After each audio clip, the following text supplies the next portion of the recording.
Vamos lá, a gente vai entrar agora no projeto, mais no aspecto relacionado ao projeto de interiores mesmo e sua relação com a questão ambiental. Então vamos pensar, né? O que é o ecodesign, né?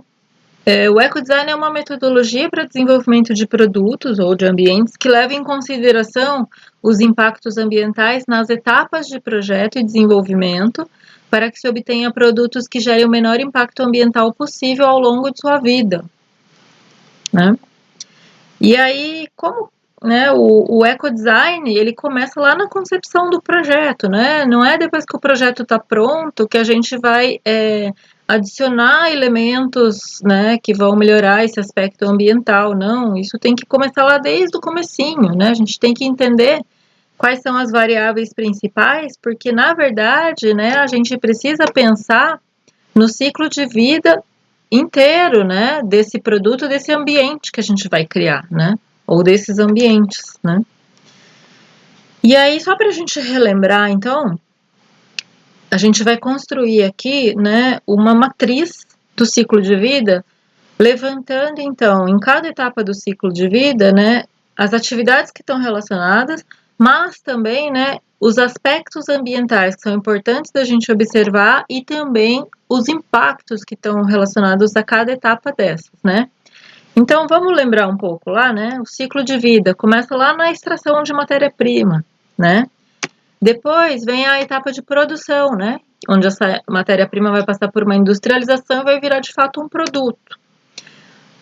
Depois da produção, a distribuição, né, onde esse produto vai ser levado, né, para ser vendido, comercializado. Depois vem a fase do uso, né, quando lá, principalmente relacionado ao ambiente construído, né, aquela fase em que esse produto, esse material, né, ele vai se demorar mais lá nos estoques, lembram lá do fluxo de materiais, né? É o tempo que vai talvez durar mais ali na vida útil, né, no ciclo de vida desse produto. E por fim vem o final do uso dele, né? E aí a gente tem que se atentar a todas essas etapas no projeto de ecodesign, né, no design de interiores. Quando a gente pensa aqui, né, na fase de extração de matérias-primas, no que a gente está pensando em termos de atividades, né? Movimento de terra. Lembra daquele vídeo, espero que todos tenham visto, né, aquele vídeo sobre a extração da bauxita, né, que mostrava aquele movimento de terra absurdo, assim, numa reserva desse recurso, né, que praticamente destruía todo o terreno e em 8 meses, e depois levavam 4 anos para reconstituir, não da mesma forma, né. Então, tem a extração de matérias-primas, né, as matérias-primas que sofrem um beneficiamento inicial para poderem serem processadas mais para frente, elas podem também ser embaladas e vão passar por uma situação de transporte. Tudo isso é atividade que gera impacto, né, nesse ciclo de vida, principalmente nessa fase de extração de matérias-primas. Depois vem a fase de produção, né, fabricação de componentes e montagens, né, e o que está lá? Uma série de coisas lá na indústria gerando impactos, né, nós vamos ver mais para frente aqui os impactos que vão ser gerados. Na fase de distribuição, né, quais são as atividades relacionadas? Então, tem a embalagem, né, que vai gerar impacto também, o transporte e a comercialização também, né, o ponto comercial para funcionar, né, ele também vai gerar impacto. Depois, na fase do uso, né, tem o produto de uso passivo, né, que ele vai ser utilizado e vai se degradando, né, e também tem o produto de uso ativo, né, que vai ser conectado à rede elétrica ou ao sistema de distribuição de águas, né, e também vai gerar esse impacto, além da sua própria degradação, vai gerar esse impacto no consumo de recursos. E lá no final, né, da vida útil, então, quais são as atividades relacionadas, né, ó, depósito no recipiente adequado, lá seleção, triagem, né, de materiais. O sistema de gestão, né, esses sistemas, então, por exemplo, aqui em São José, em Jacareí, né, tem o LEV, agora eu confundo, não sei se é Jacareí ou São José, o LEV, o PEV, né, em São Paulo tem os ecopontos, né. sistema de transporte, né, também vai gerar impacto. O processo todo de triagem e identificação, né, principalmente em cooperativas, né, ou então em usinas de beneficiamento de resíduos, né. O processamento para novos materiais é uma etapa aqui para transformação desse resíduo em novos materiais, né, e os centros de armazenamento de resíduos também, né, que podem ser tanto os aterros, né, quanto, infelizmente, ainda os lixões, né. Se a gente for pensar nos aspectos ambientais, né, então, aqui no começo, principalmente, está relacionado com esse consumo de materiais renováveis, água, madeira, vegetais, né. E aí, de impactos ambientais que a gente pode relacionar, então, principalmente com esse consumo inicial, a alteração dos ecossistemas, de cobertura vegetal, de curso de água, né? O esgotamento dos recursos naturais renováveis, né? Maior ritmo de extração do que de recuperação. A gente sabe que isso, infelizmente, é uma verdade, né? Depois, né? O consumo de materiais naturais não renováveis. O esgotamento desses recursos, né? Então, aquela crise do petróleo, não que o petróleo estivesse no fim, né, na década de 70, porque até hoje está aí, né, mas a crise do petróleo mostrou, né, para o sistema capitalista o grau de dependência que esse sistema tinha, né, desse recurso e que ele é finito, né, então talvez tenha sido a primeira grande experiência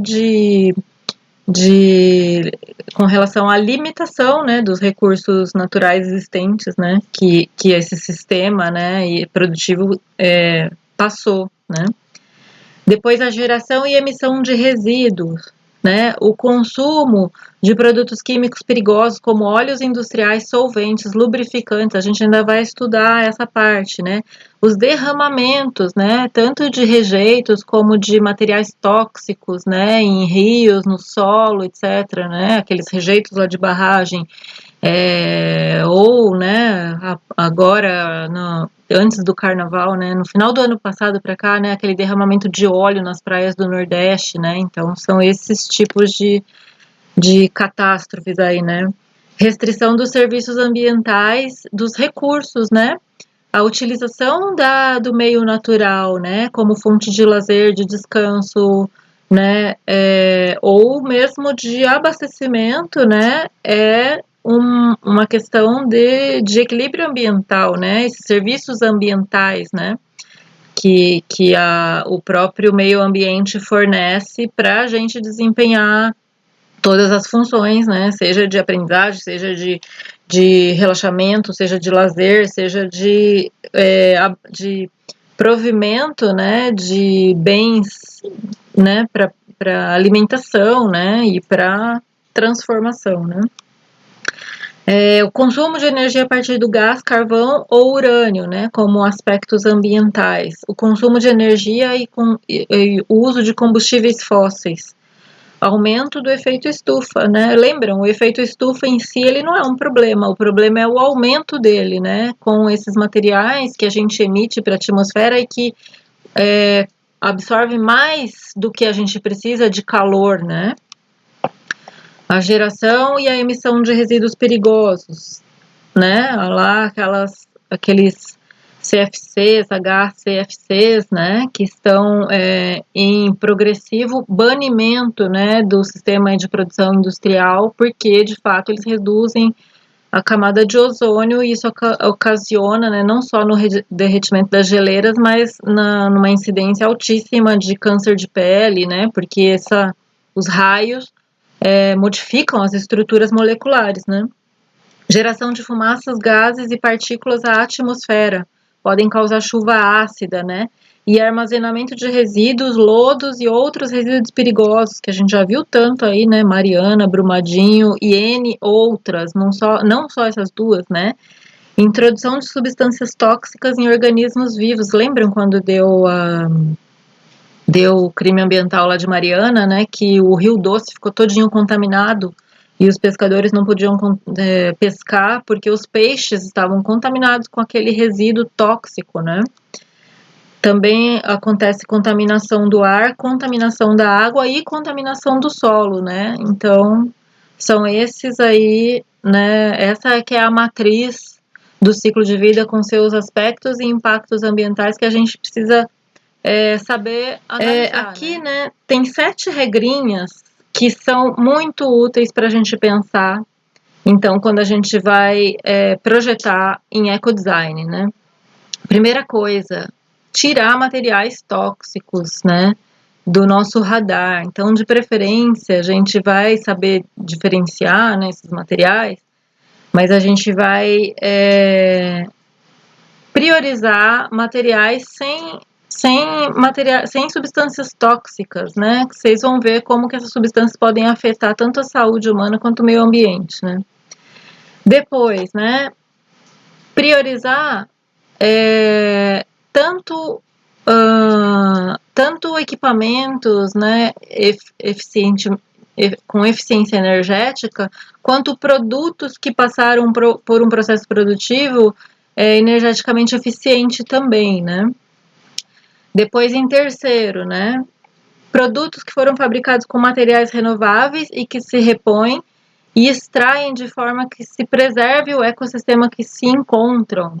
Então, essa é bem aquela questão de madeira de reserva de manejo florestal, né? Que assim, se a gente vai utilizar a madeira, a gente precisa saber de onde essa madeira vem. Se ela vem da mata nativa da Amazônia, da Mata Atlântica, ela não é sustentável, né? Não está adequada para um projeto ambientalmente amigável. Materiais, né, e produtos e projetos duradouros e reutilizáveis, né? Fáceis de desmontar, reparar e reconstruir, que tenham a possibilidade de substituição de peças por outras similares. Parece que toda aula eu falo isso, né?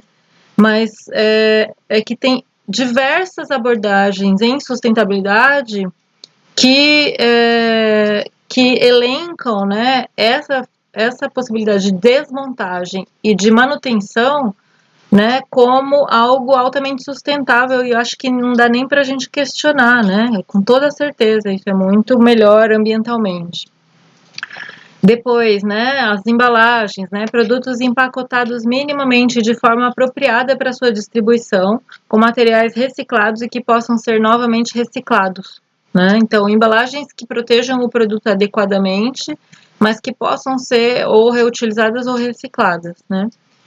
E um projeto, né, feito para ser reintroduzido nos sistemas de produção ou na natureza após o fim de sua vida útil, sempre pensando lá naqueles princípios da economia circular.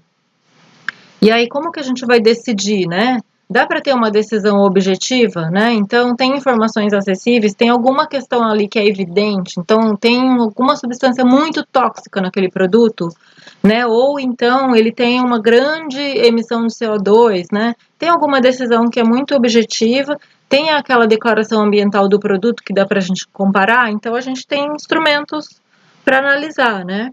Mas se a gente não tem, talvez, né, informações tão objetivas assim, a gente precisa começar a entender, então, quais são as questões prioritárias, né? Onde está o maior impacto desses produtos, né? A gente precisa comparar informações, né, de um fabricante de outro, por exemplo, né? A gente precisa questionar esses materiais tidos como sustentáveis e, às vezes, né, optar por materiais que aparentemente não sejam tão sustentáveis, mas que eles vão ter uma durabilidade muito maior, que é o caso lá das telhas, que eu sempre falo para vocês, né? Ou então daquela imagem que a gente viu de um telhado de garrafa PET, né? Não compensa, né? Então é esse tipo de análise que a gente precisa fazer. Na maior parte das vezes, o projeto 100% sustentável nem existe, né? A gente vai ter que, na verdade, optar pelo menor impacto ambiental, né? Quando a gente está principalmente se referindo ao meio ambiente, mas a gente precisa pensar também na questão social. E aí sempre pesar, então, né? Quais são os benefícios de um produto e quais são esses impactos, né? Se os impactos forem maiores que os benefícios, então a gente está fazendo uma escolha que não está tão bacana. E a gente precisa analisar isso em cada escolha. Aí a gente pode pensar aqui, ó, em 7 perguntas, né, importantes da gente refletir já no comecinho do projeto. Então, depois eu vou explicar cada uma delas e vou dar referências para a gente se balizar aqui, tá, ao longo do projeto. A primeira pergunta, qual é o propósito desse projeto, né? A segunda, Por quanto tempo esse projeto de interiores será necessário, né? Se a gente vai projetar um ambiente comercial, muitas vezes esse ambiente não vai chegar a ter uma durabilidade, uma vida útil que teria um ambiente residencial ou até institucional, né? Então, por exemplo, se fosse um hospital, uma escola, esses ambientes podem ser muito mais duradouros do que um ambiente comercial. A gente precisa pensar nisso, né? Quais são os sistemas de energia e água mais adequados, né? Para esse ambiente, né? Então, ele vai durar pouco tempo, ele vai durar muito tempo, né?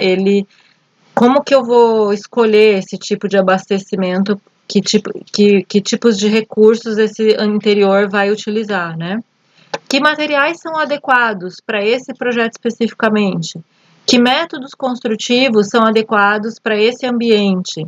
Como esse espaço funcionará? E o que acontecerá quando esse espaço se tornar desnecessário? Que aí é a fase que chegou ao final, a vida útil, né? O que vai acontecer com todo esse material e todo esse projeto que eu elaborei? Então, a primeira coisa lá, né?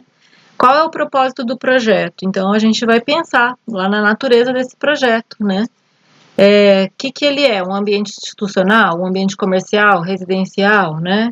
Qual é a natureza desse projeto? Quais as atividades que acontecerão ali? São atividades tranquilas ou são atividades que vão exigir muita resistência de tudo que eu vou especificar lá dentro, né? Que tipos de pessoas que vão utilizar esse ambiente? São crianças na idade de escola do ciclo fundamental 1, né? Essas crianças têm bastante energia, né? Elas não têm necessariamente um cuidado muito específico, então o mobiliário precisa ser bastante resistente, né? Ele não pode, por exemplo, lascar com qualquer impacto, né?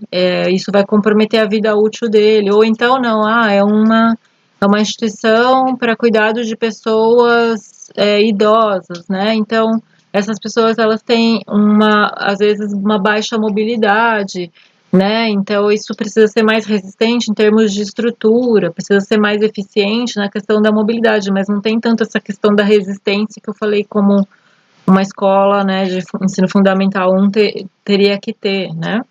Quando será usado, né? Vai ser usado de dia, vai ser usado de noite, vai ser usado no verão, no inverno? Que ambiência será criada, né? Aqui embaixo eu vou apresentar para vocês, né, os pontos que dão um caráter mais ambientalmente amigável e menos, tá?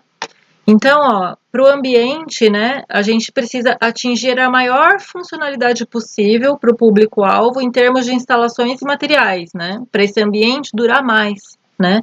Por isso eu preciso entender essa natureza desse projeto, quais as atividades que acontecerão nesse ambiente, aí a gente pode ir lá na ergonomia se vocês quiserem, né, naquele levantamento inicial, né, que tipo de pessoas utilizarão, quando será utilizado e que ambiência será criado. Isso tudo está relacionado pode estar relacionado principalmente aí com a funcionalidade, e a gente precisa levantar elementos que garantam que a funcionalidade do nosso projeto esteja em cima, né, que atenda 100%. A qualidade na funcionalidade do ambiente garantirá que sua vida útil atinja o máximo tempo previsto, e é isso que a gente almeja, né? Quando a funcionalidade está inadequada, ela vai levar à substituição de materiais e instalações antes do tempo previsto. Esse projeto e esse ambiente que foi projetado vai passar por reformas e adequações, né? E aquilo tudo que a gente projetou não vai durar o tempo que era para durar. Linguagem de projeto a partir de modismos limita a vida útil do ambiente, a gente já falou sobre isso. Depois, né? Por quanto tempo será necessário esse interior? É temporário? Será desmontado? Será desmontado e remontado? É flexível? É permanente, né? A gente pode então pensar aí, por exemplo, né, em ambientes cenográficos que são temporários e que podem ter essa necessidade de serem desmontados e depois remontados. A gente pode pensar em ambientes exclusivamente temporários, né? Estandes de feira, por exemplo. Sabe, eu vou utilizar um material lá que foi feito especificamente para aquele stand e depois vai ser inteirinho jogado fora, né? Ou eu posso pegar materiais modulares, ou então eu posso utilizar materiais que eu nem pensei, né? Por exemplo, sei lá, eu já vi um projeto assim, né, de um stand de venda de mobiliário, né, de um designer famoso lá, que ele era a parede desse estande ela era feita inteiramente de banquinhos desse designer, formando uma parede ao fundo, né? Então, depois, no final dessa feira, né, aqueles banquinhos, eles vão ser comercializados normalmente. Então, você não desperdiçou nada de material ali, né? É flexível, é permanente? Isso são coisas variáveis que são importantes para a gente pensar no nosso projeto, né? Para a gente determinar que tipo de material e desenho a gente vai fazer. Então, quanto menor a duração, mais leve deve ser a capacidade de impacto dos materiais antes e depois do uso, né? Quanto maior a duração, mais definitivas as soluções em eficiência energética, uso racional da água e durabilidade dos materiais. Então, acho que é óbvio, né, isso.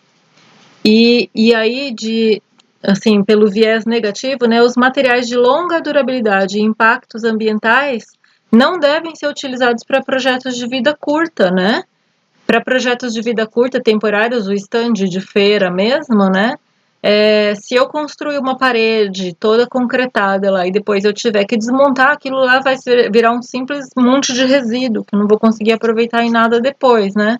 Não é melhor eu pensar num material que possa ser reaproveitado, que possa ser desmontado no final, né? Que seja mais leve, menos impactante? Quais sistemas de água e energia utilizar? Decidir em função do propósito e do tempo de duração do projeto. Os aspectos positivos aqui, né? O que vai otimizar o nosso projeto ambientalmente? Investir mais em desenvolvimento para projetos mais duráveis, né? A durabilidade do projeto é maior, preciso me dedicar mais a pensar como que esse ambiente vai funcionar e também a estimar qual vai ser o consumo energético e de recursos durante a vida útil desse ambiente, né?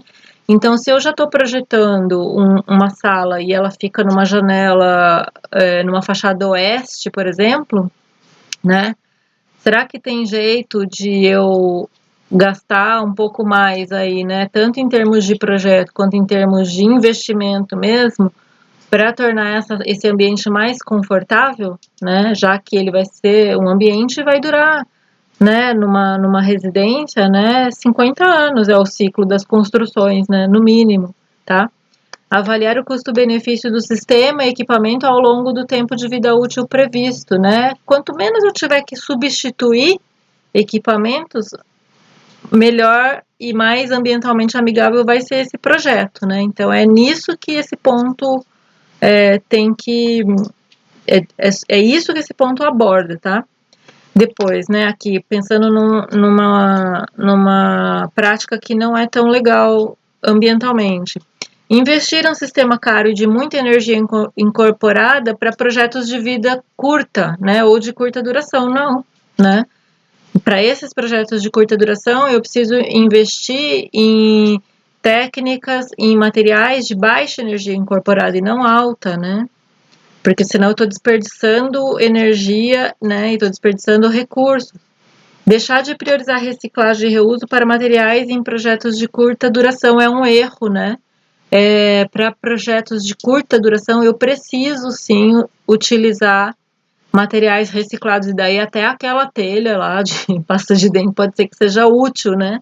Então, tudo varia e é complexo, né? Depende desse contexto, não existe uma regra fixa de sustentabilidade para um único material, depende do contexto, né? A gente precisa sempre analisar todas essas variáveis. Que materiais são adequados, né? Os materiais naturais ou os sintéticos, os novos ou os reciclados, os simples ou os high-tech, os locais ou os materiais exóticos. Como que eu vou escolher isso, né? O que agrega, então, no projeto? Decisão em função do propósito do projeto e do tempo que ele deverá durar, né? Então, pode ser, muitas vezes, que um material sintético vai ser mais durável, mais resistente, né? Para aguentar, por exemplo, 1 milhão de sentadas numa poltrona que fica em um ambiente hospitalar, né? Pode ser que ele seja mais durável do que um material natural, né? Um tecido, né? Ou um couro mesmo. Então, materiais mais duráveis ou menos duráveis de acordo com o tempo de duração do projeto, né? Que é outra coisa lá que a gente viu anteriormente. Reciclável ou reutilizável após o uso De preferência, sempre tem que ser, né? E aqui, né, o que não agrega? Então, materiais que precisem de produtos compensatórios ou acabamentos. Materiais muito tóxicos antes, durante e depois do uso.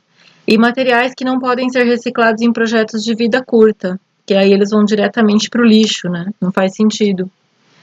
Que métodos construtivos são adequados? Né? A gente sempre tem que pensar ali, né? Esses métodos construtivos, eles minimizam processos tóxicos ou eles usam processos tóxicos, né? Dá para desmontar depois e reaproveitar partes, né?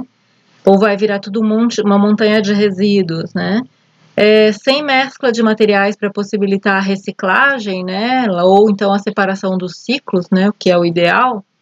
Materiais que vão ficar aparentes ou não, né? Então, eu preciso colocar um reboco numa parede, né? Ou aquele bloco de concreto pode ficar aparente, e isso tem a ver com o meu projeto. Eu posso priorizar também, né? Certas linguagens, né? Que usam o material na sua característica mais genuína, né? E isso tem propósito, né? Esse material é leve e flexível, ou é sólido e robusto, né? Ou robusto.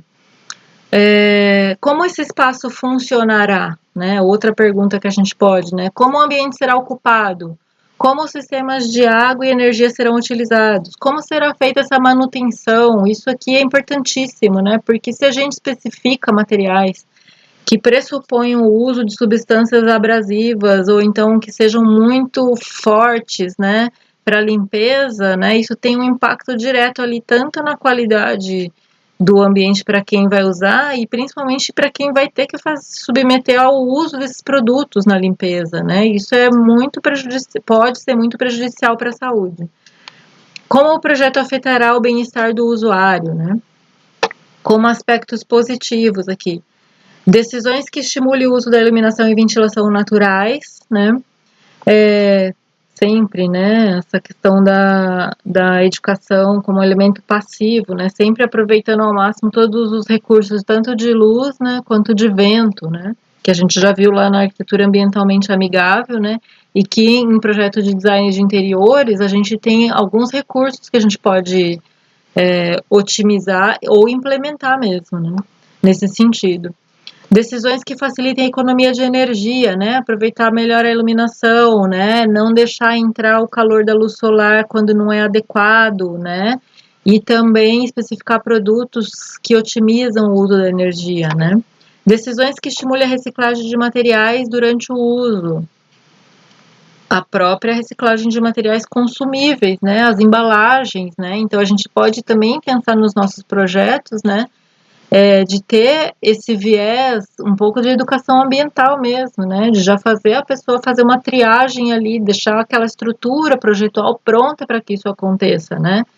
E também preparar um manual de uso desses espaços. Tanto um manual de uso desse espaço, quanto um manual de materiais, né? Especificados ali, né? E como que você prevê que deve ser dado, que destinação pode ser dada para esse material lá no final da vida útil, né? E aqui no aspecto negativo, materiais que prejudiquem a qualidade do ar, né? Então essas tintas que têm solventes que ficam lá emitindo cheiros, né? Elas são tóxicas e elas intoxicam o ambiente, né? O ar, né, do ambiente. Sistemas difíceis de operar e falta de instrução, né? Tipo, sei lá, um ar-condicionado central que você não consegue regular a temperatura dele, né? E que ele é difícil de limpar. Você não tem garantia se o filtro tá sendo limpo com a frequência que deveria, porque isso pode ser uma fonte de, de espalhar doenças mesmo, né? Então imagina alguém com coronavírus num ambiente em que o ar-condicionado não é limpo frequentemente como deveria ser, né? Isso pode ser um grande foco de transmissão, né? Dificuldades para limpeza e manutenção, né? Esses dias mesmo assisti um vídeo de um banheiro, projeto de um banheiro, uma bancada de banheiro e aquelas pias com ralo invisível, né? Elas estão muito na moda, elas têm uma chapa do mesmo material, né, da pia, então, sei lá, um mineral qualquer, que tampa aquele ralo, né? Mas aquilo dá um trabalhão para limpar, você tem que tirar aquilo de dentro e aquilo pode cair, pode quebrar. Será que isso é útil, é funcional, sabe? É um capricho estético, esteticamente é muito agradável, mas precisa realmente daquilo, né? O que acontecerá quando o espaço se tornar desnecessário, né? No curto prazo, os materiais, o que vai acontecer com esses materiais naturais ou biodegradáveis, né? Eles vão ser mandados de novo para sua fase lá de decomposição e reinserção num ciclo natural biológico, né? O que vai acontecer com esses materiais sintéticos, plásticos, né? Vão ser reciclados, né? Ou eles vão simplesmente para um aterro sanitário, né? Tem possibilidade de uso de reciclagem ou de reuso desses materiais, a gente precisa prever isso no projeto, né? E depois, né, quando é um espaço de longo prazo, né, de duração. Então, separação de materiais recicláveis, o que dá para a gente reaproveitar ali, né? O que dá para mandar para reciclagem?